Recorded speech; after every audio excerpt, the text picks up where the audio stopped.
Sarah Summers, it's a pleasure to welcome you to the Singing Teachers Talk podcast. How are things going for you? Thank you for having me on. Yes, I've been through quite a busy period and things are calming down a little bit now, so it's quite a good time to hop on and chat. Can you give us an idea of how you were introduced to singing and how you arrived at where you are today? Of course. So I come from a musical family. My mum's a piano teacher, and so music has always been a part of my education. And because of that, I've always sung in choirs in school, college, university. But I don't think singing was something that I had a huge passion for growing up, particularly. I'm like my mum, I'm a piano teacher, and so piano was my main instrument. But later in life, when I was divorced, single parenting 3 young children, I think it was just my mum once phoned me up and she said, "Do you need a social life? Why don't you think about joining one of the local choirs that she, recommended to me?" And I hadn't thought about doing that before, but I went along. And what amazed me was that there was this whole world of community choirs singing upbeat pop songs and really having fun and enjoying that kind of singing that I'd never come across before. And that's what got me into it to start with. And then as I did more singing, I became a little bit more, maybe a bit concerned about my own vocal health. I started singing lessons. And then, of course, we went into lockdown. All this learning became available online, plus a bit more free time. So I did my vocal health first aid. I applied to do the MA with the Voice Study Centre. And I've just been learning ever since, really. So what choirs do you lead? Because you lead a couple, don't you? At the moment, I lead 4 choirs. So one for unpaid carers and people who used to be an unpaid carer, another for hospital staff and retired hospital staff. I run a good afternoon choir for an organisation, and I've recently started a small group of my own, which is a cappella ladies choir, which is a bit more focused on progression, and there is an expectation for them to practice at home as well, so they do progress quite quickly. So Carers Voices is the choir that you referred to there, which is for current and former unpaid carers. And it's the first choir that you were asked to lead, if I'm not mistaken. So why this one? And was this something that had kept you from considering working with choirs until this point? It just hadn't occurred to me that it was something that I could do, really, until I was asked if I would take the carers choir on. And even then I said, "Oh, I don't know. Can I? I'm not sure." And I was assured that I could and that they would like me to do it. So I did, and I'm really glad that I did. So what sort of people are actually attending this choir, and what are they seeking when they joined?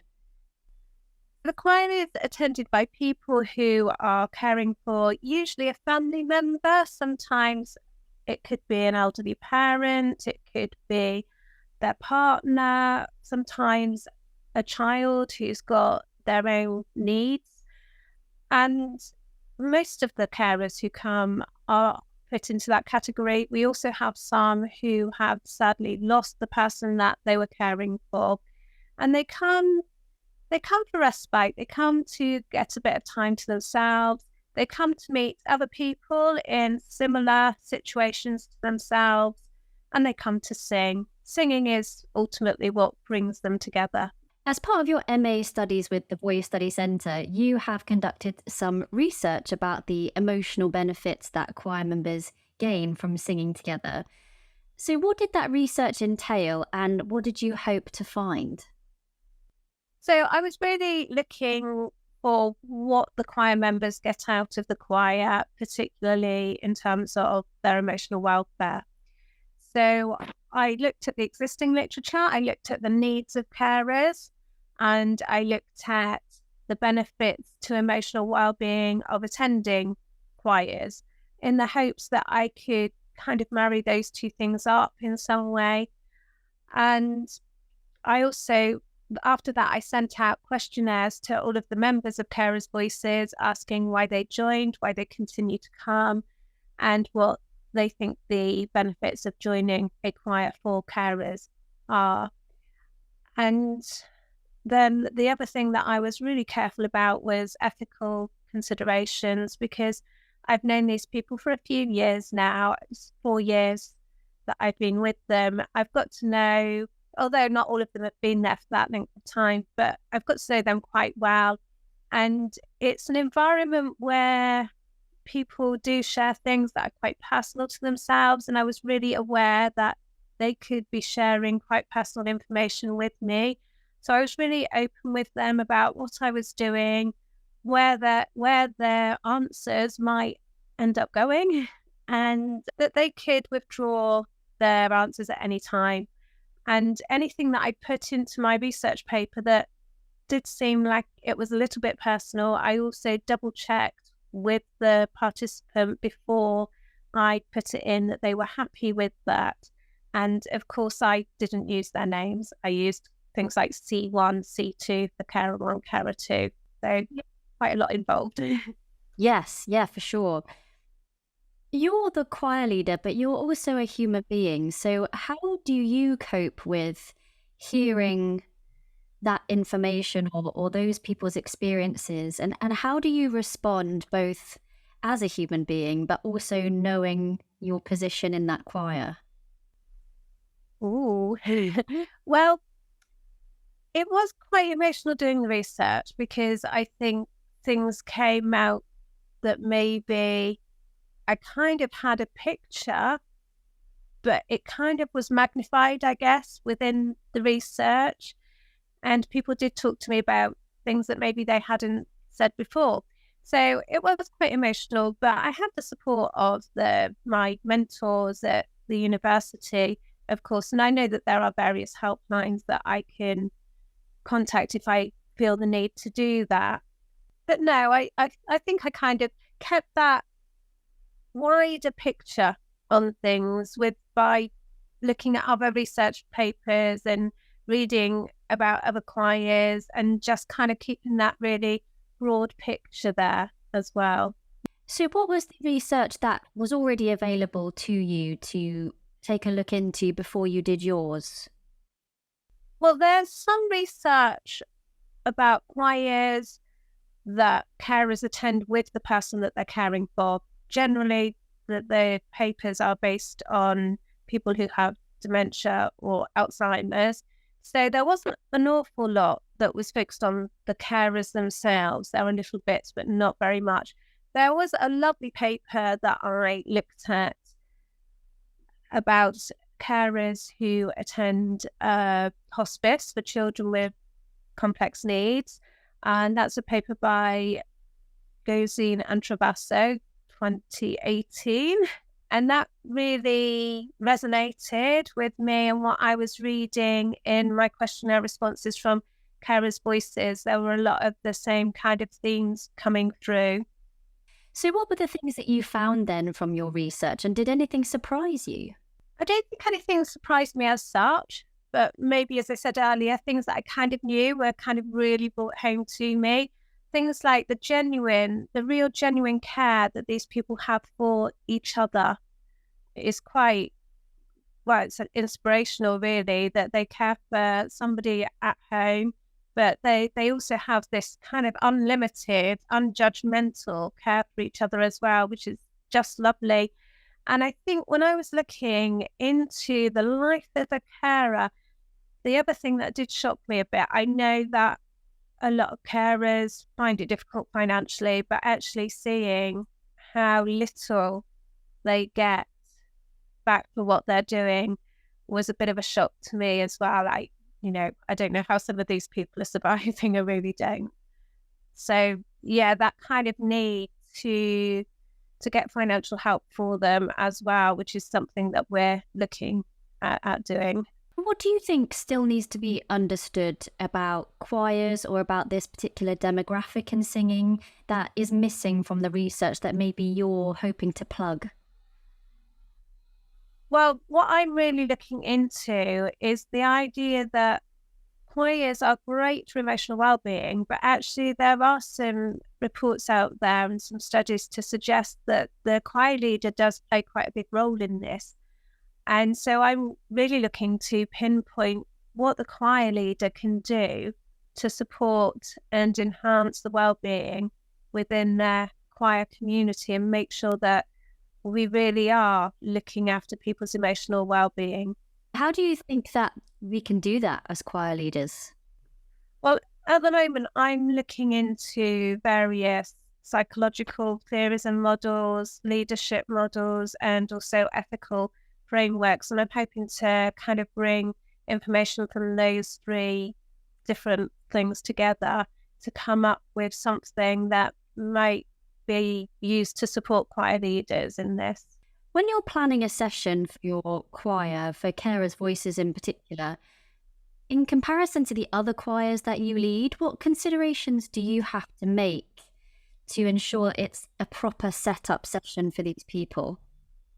Well, carers lead very challenging lives. A lot of them have challenges that I can't even imagine. And so they come into the choir room with all these things going on and quite often they have to fight for the needs of the person that they care for. And so I want to make sure that I'm creating a space for them where they don't have to fight. And so I try and make things as easy for them as I possibly can. If they are music readers and they find music helpful in learning songs, they have music. If they don't, but they want the words, they have words. If they don't want anything, that's fine as well. I teach everything by ear. So I try and cater for everybody as best I can. And there are things that my expectations are different because I know they can't commit. They can't come to every rehearsal. Their heads sometimes are too full of other things that are going on in their lives to even be able to commit fully to learning anything, words or harmonies.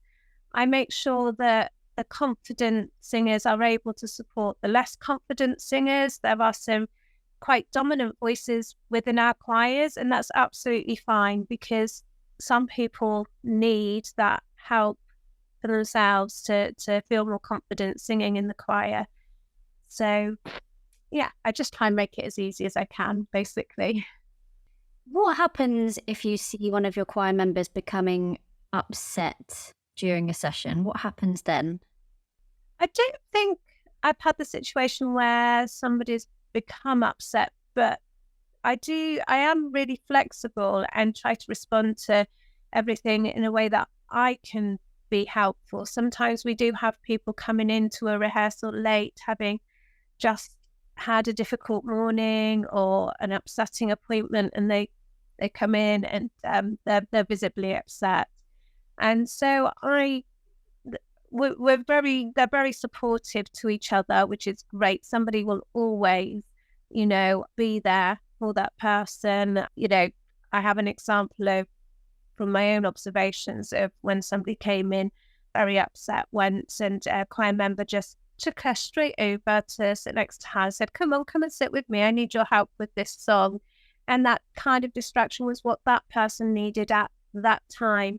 Sometimes I might change the repertoire. If somebody comes in a bit upset, if we're working quite hard on something with some harmonies that's not necessarily appropriate, if somebody walks in and they're visibly upset. So I might come to a good point to change things, and then the song that I know is going to be uplifting for that person. And the choir are very understanding with each other. So if that situation arises, there's no questions, nobody minds. They're just happy to go with flow. They're as flexible as I am, I guess. Yeah. How do you go about choosing repertoire then? Do you find that it's always more upbeat songs that you choose, or can you do ballads that may be a little bit more heart-wrenching? Yeah, it is a mix. It is a mix. Sometimes people ask me for certain songs, so there's always a bit of a wish list element involved. Sometimes it's good for them to explore songs that are meaningful for them and they want to do that. I think it's always good to have the more uplifting, upbeat songs in the repertoire that I can pull out when the mood needs that as well. So it is a mix. Can you give us an example of a typical Carers Voices choir session from start to finish? Of course. So I might open the door and two people come in, and we might have two people for the first 10 minutes. By the end of the session, we might have 12 people. People come in as and when they can. So just not because the time's inconvenient, but more to do with things that are going on at home, which make them late. So we kind of build numbers as the hour goes along. At the moment, we are only an hour. So that does mean that there's no break. This is purely for financial reasons and hall hire. So I'm quite laid back. If they need to talk, they need to talk. And quite often there will be a bit of chatter before we start at the end of the session. I don't rush everybody out because there's always a bit of chatter at the end. There's a little bit of chatter in between songs sometimes. And I'm very laid back about that because I know that they do need to talk. Yeah, we do all the usual things. I guess we do some warm-ups. I wait until there's a few people there and we do some warm-ups, make sure that they're sort of relaxed and that their voices are in a good place to start singing. And then, yeah, we rehearse whatever songs we need to rehearse. And I like to leave them on a high note. We often finish with Top of the World because that's a bit of a favourite and they'll often be dancing as well as singing to that one. Nice. Sometimes choirs will go out and do some gigs or they might perform at particular events. Is this something that you encourage with Carers Voices or any of your other choirs, or is that something that is maybe a little too much of a push? No, we do performances. They enjoy doing performances. They particularly like helping other people. So performances in a care home locally is something that they really enjoy doing. Sometimes we get events that only a few people can come to, and I join my hospital choir with them, and we call ourselves Carers in Harmony. So the two choirs will sing together and support each other just to get numbers up so they can do these things. It can be a little bit challenging because sometimes they'll sign up to an event, but then something will come up nearer the time when they can't do it. So they are used to performing in quite small numbers. Nobody is fazed by that. And if it is a bigger event, as I say, just join them with the hospital choir and that works out. And I think the only difference really in terms of performances is that most of my choirs, well, none of my other choirs perform with words, but I allow words for my carers because I understand that they haven't got the time or the headspace sometimes to learn the words. So what would be your advice then for singing teachers and vocal coaches considering launching a choir? I think getting to know the community is important, and you can kind of research your community before you start that.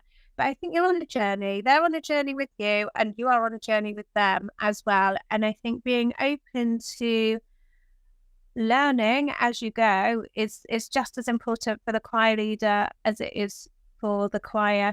I think flexibility has always been key for me, being approachable and open and just authentic, I think, to my choir members in all of my choirs has been something that I personally feel is important. How do you run 4 at a time? How do you find the time to fit all that in, or do you repeat material? Sometimes I do repeat material. So my a cappella choir, mostly it's all songs just for them. My Good Afternoon choir is part of an organisation, so I'm sent repertoire, so that's kind of quite easy to organise. But my carers and my hospital choir, some of the songs I do for both choirs, which of course is useful when I join the two choirs up for performances as well. Yeah. What do you want to do with your choirs in the future?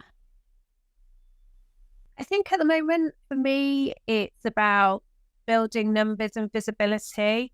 So particularly with the carers choir and the hospital choir that are catering for particular communities of people, just kind of making the choirs as visible as I can to encourage more people to come along and experience the benefits and join those supportive communities.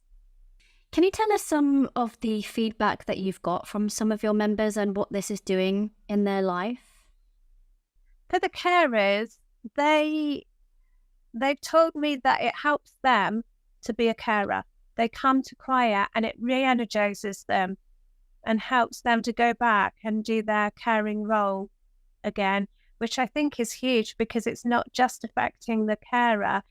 The effects are bigger than that. They're kind of spreading to the person they're caring for as well, which is huge, I think. Again, with my hospital choir, they're working in not an easy environment, as we all know, at times. And so for them to be able to come and support each other and get rid of those stresses a bit by singing together, I think is quite important. And these are all things that people tell me singing does for them. I think the communities, particularly in those two choirs, but for any choir, are really important, and they come to the choirs as much for the community as they do for the singing. You are about just over halfway in your MA studies with the Voice Study Centre. So how is it all going for you, and what's next in your assignment list? Yeah, it's going really well. It's been time consuming, it's been interesting, and just great to get the support from the mentors to really examine and study things that are meaningful to me and my work in choirs.